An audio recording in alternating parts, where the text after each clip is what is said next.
पश्चिम बंगाल में विधानसभा चुनाव की तारीखों का अभी आधिकारिक ऐलान नहीं हुआ हो, लेकिन राज्य में सियासी घमासान चरम पर पहुंच गया है। साल 2026 के इस चुनावी महासमर को भारतीय जनता पार्टी ने अपनी प्रतिष्ठा का विषय बना लिया है।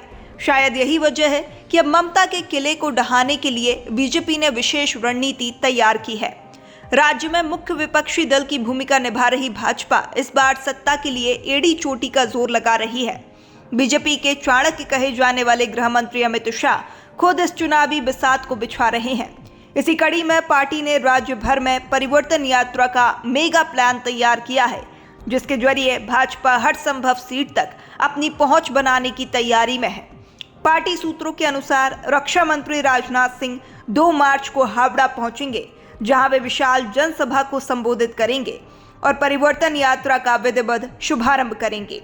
भाजपा ने पूरे राज्य में जनता तक अपने संदेश पहुंचाने के लिए कुल 9 परिवर्तन यात्राएं निकालने का फैसला किया है।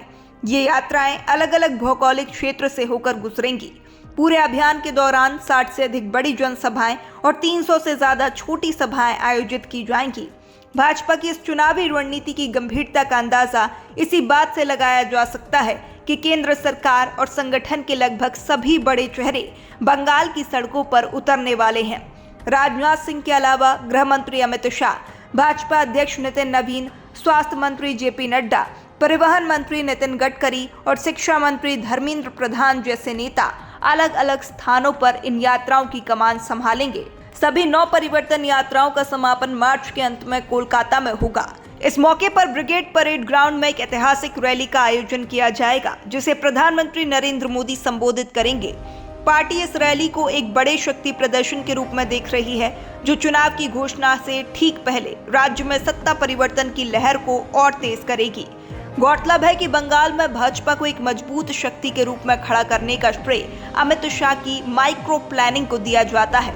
2021 के चुनाव में भाजपा ने 77 सीटें जीतकर मुख्य विपक्षी दल का दर्जा हासिल किया था।